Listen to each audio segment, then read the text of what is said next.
दर्शकों, आप देख रहे हैं देश का सवाल और धर्म परिवर्तन, घर वापसी और अब आई एम ऑन मिशन से लेकर 2047 तक का पासवर्ड। शामली का आयुष मलिक मामला हर दिन नए सवाल खड़े कर रहा है। जांच में सामने आए कुछ सुरागों ने बहस को और तेज कर दिया, लेकिन सबसे बड़ा सवाल, क्या यह सिर्फ संयोग है या किसी बड़ी कहानी की कड़ियां? एक तरफ परिवार का दावा है कि आयुष का ब्रेन वॉश कर धर्म परिवर्तन कराया गया, दूसरी तरफ पहले आयुष ने कहा था उन्होंने अपनी मर्जी से धर्म बदला, अब उन्होंने दोबारा हिंदू धर्म को अपनाने का फैसला किया है। इस बीच जांच में आई एम ऑन मिशन लिखी डायरी, 2047 पासवर्ड और अन्य बरामदगी जैसे सुराग सामने आए हैं जो कुछ और कहानी कह रहे हैं। आखिर इनका मतलब क्या है? क्या ये किसी बड़ी साजिश की तरफ इशारा करते हैं या इनकी कोई साधारण सी व्याख्या है? आज की सबसे बड़ी बहस यही है, क्या यह मामला केवल एक व्यक्ति के धर्म परिवर्तन से जुड़ा है? यह जांच किसी बड़े नेटवर्क, किसी सुनियोजित गतिविधि या किसी और सच तक पहुंच रही है? क्या अफवाहों और दावों से अलग जांच के तथ्य पूरी तस्वीर सामने ला पाएंगे? और सबसे अहम सवाल, क्या इस पूरे मामले में सच वही है जो दिखाई, सुनाई और समझ में आ रहा है, या दोस्तों कहानी अभी बाकी है? सबसे पहले आयुष के दो बयान आपको सुनाता हूं, धर्म परिवर्तन से पहले और धर्म परिवर्तन के बाद के। गौर से सुनिएगा। मैं इस्लाम के बारे में बहुत साल से सीखता रहा, मैं 7-8 से आसपास स्कूल टाइम से धीरे धीरे करके, तो धीरे धीरे करके जैसे सीखता रहा। 2012-13 के आसपास में और ज़्यादा सीखने लगा, जब पूरा इस्लामिक कल्चर अपनाने लगा, निभाने लगा। फिर मुलाकात हुई थी फिजियोथेरेपी सेंटर पे, उसके बाद में फिर निकाह हुआ। जब मैंने निकाह करने के लिए अलग अलग जगह कहा कि भाई कोई निकाह के लिए तैयार नहीं हुआ, निकाह के लिए तो तैयार हुई, और अब इतना ज़्यादा माहौल ख़राब है वो ये नहीं है। अपने आप को मैंने फिर समझा, मुझे दिल लगा, मेरा दिल करा, मुझे फिर जब मुझे इजाज़त है इस चीज़ की, मैंने इसका हक मार के करा, मैंने संविधान तोड़ के करा, तो मैं कर सकूँ मैंने करा, बहुत लोगों ने करा, मैंने भी करा। थोड़ा सा नाराज़ हैं कि भैया हिंदू धर्म में आ और जी हमारा बन के रहे, मगर जी मैं तुम्हारा बन के हूँ, पर ऐसा थोड़ा है कि मैं मुसलमान बन गया हूँ तुम्हारा नहीं। मेरा नाम आयुष मलिक। माँ, मैं इस्लाम में चला गया था। मैंने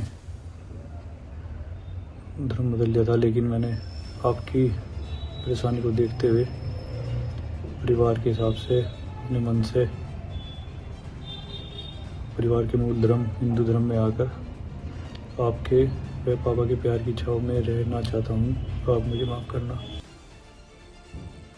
तो एक ही शख्स, दो तरह के बयान। एक तस्वीर थी जब उसने इस्लाम कबूल किया, बड़े बड़े बाल और दाढ़ी। दूसरी तस्वीर में सर का मुंडन, क्लीन शेव। कह रहा है माता पिता की याद आई, उनके साथ रहना चाहता हूं, उनका ख्याल रखना चाहता हूं। यशवीर महाराज हिंदू धर्म गुरु हैं, वो क्या कह रहे हैं? देवराज मलिक का बयान भी सुना रहा हूं, जो आयुष के पिता हैं, इसे भी गौर से सुनिएगा। विशेष अनुकंपा के वजह से मेरा बेटा घर वापसी आया। आप इसमें आप सभी मीडिया कर्मियों का, सभी संस्थाओं का विशेष सहयोग रहा, उसके लिए मैं आपका बहुत बहुत आभारी हूँ। 6-7 रोज से कर रहा, माँ बाप के प्यार में, बहनों के प्यार में। मैंने पहले ही कहा था, हमने 4 जून को ये आवाज़ उठाई थी और सनातन धर्म के लोगों को विश्वास दिलाया था कि वहाँ ज़्यादा दिन इस्लाम मजहब में नहीं रह पाएगा, क्योंकि आयुष मलिक उस समाज से आता है जिस समाज के संबंध में कहावत है, इनको मरा हुआ तब मानियो जब तेरहवीं हो जाए। तो हमें विश्वास था कि ये वहाँ नहीं रुक पाएगा, और वही हुआ। अब इसने घर वापसी सनातन धर्म में कर ली है, इस्लाम मजहब को छोड़ दिया है, और इस्लाम मजहब के जो भी इनके घर में इसने एकत्रित की थी वस्तुएं, वे सारी निकाल दी है, और अपने घर में ही मंदिर बना करके छोटा सा, और उसमें मूर्तियां देव देवताओं की स्थापित करते पूजा प्रारंभ कर दी। 7 दिन से ये सनातन धर्म की पूजा पत्ती कर रहा है, और अब ये 15 दिन मौन व्रत में रहेगा, क्योंकि जो इस्लाम मजहब में जाने पर इससे पाप हुआ है, उस पाप की निवृत्ति के लिए भगवान की भक्ति में अपने समय को, जीवन को ये लगाएगा। दर्शकों, आपने पिता को सुन लिया, आयुष के दो बयान, अब देश का सवाल भी सुन लीजिए जिस पर चर्चा होगी। सवाल नंबर 1 आपकी स्क्रीन पर, जबरन धर्म परिवर्तन कराने पर क्या सजा का प्रावधान होना चाहिए, क्या सजा मिलनी चाहिए? सवाल नंबर 2 आपकी स्क्रीन पर, देश में कानून का राज चलेगा या भीड़ का फरमान? बहुत अहम। सवाल नंबर 3 जिस पर मैं पैनल से पूछूंगा सवाल, आयुष के साथ जो हुआ वो धर्म की आजादी है या साजिश? दर्शकों, इस पर बात होगी। सवाल नंबर 4, देश में मॉब धर्मांतरण पर कब लगाम लगेगी, ये कब कंट्रोल किया जाएगा?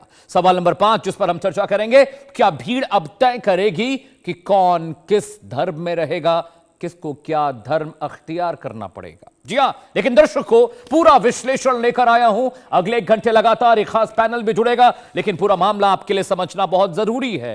हिंदू फसाओ अभियान कैसे देश में चल रहा है, खबर पूरी क्या है वो आपको मैं बताने जा रहा हूं। और आप समझिए कि आपको सतर्क रहने की जरूरत है, ध्यान रखने की जरूरत है। और देखिए शामली में क्या कुछ हुआ वो मैं आपको ग्राफिक के जरिए बताने जा रहा हूं। पूरी खबर आपको बताऊंगा और उसके बाद हम कंटेंट में जो जो खुलासे करने जा रहे हैं वो सुनने, देखने, समझने के बाद आप सवाल पूछेंगे, आपके जहन में सवाल उठने शुरू हो जाएंगे। आखिर शामली में आयुष के साथ जो हुआ, क्या वो सामान्य धर्मांतरण की प्रक्रिया थी या इसके पीछे कोई बहुत बड़ी गोलबंदी, बहुत बड़ी साजिश, कुछ और कड़ियां भी जुड़ रही हैं, कुछ और खुलासे भी हुए? लेकिन ग्राफिक्स पर आते हैं। सबसे पहले खबर क्या है, मैं आपको खबर समझा देता हूं कि किस तरीके से आयुष का ब्रेन वॉश हुआ और क्या क्या हुआ। खबर नंबर 1, शामली में दवा कारोबारी आयुष के धर्म परिवर्तन को लेकर विवाद अचानक सामने आया। जी हां, खबर नंबर 2 आपकी स्क्रीन पर आने जा रही। दर्शकों, हिंदू फसाओ अभियान क्या सच में चल रहा है? खबर क्या है, कारोबारी ने कथित तौर पर एक जिम ट्रेनर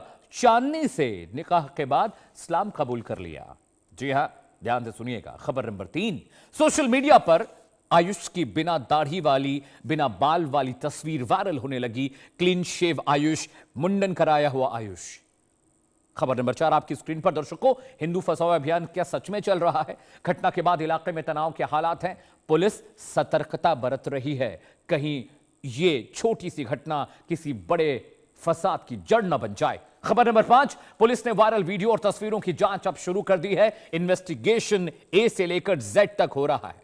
जी हां, खबर नंबर 6, अगर जबरदस्ती की गई तो भारतीय कानून के तहत यह दंडनीय अपराध है, यह कानून कहता है दर्शकों, लेकिन अभी खुलासा होना बाकी है। खबर नंबर 6, जबरदस्ती के बारे में बात हो रही है, दंडनीय अपराध है, इस पर पुलिस अब इन्वेस्टिगेट करी। खबर नंबर 7 दर्शकों आपकी स्क्रीन पर आने जा रही है, मामला धर्म परिवर्तन, व्यक्तिगत स्वतंत्रता कानून व्यवस्था का है, इसलिए पुलिस फूक फूक पर कदम रख रही है, इन्वेस्टिगेशन ध्यान से की जा रही है। खबर नंबर 8 आपकी स्क्रीन पर आने जा रही। दर्शकों, इस्लाम कबूल करने के कुछ वक्त बाद आयुष मां बाप के पास वापस लौट आया और यहीं से खुलासे होने शुरू हुए इस जबरन धर्मांतरण के। आयुष के पिता देवराज मलिक का बयान मैंने आपको सुनाया, लेकिन पूरा मामला क्या है सिलसिलेवार तरीके से शुरू से लेकर आखिर तक आपको बताऊंगा, तभी आप इस पूरे मामले को दर्शकों समझ पाएंगे।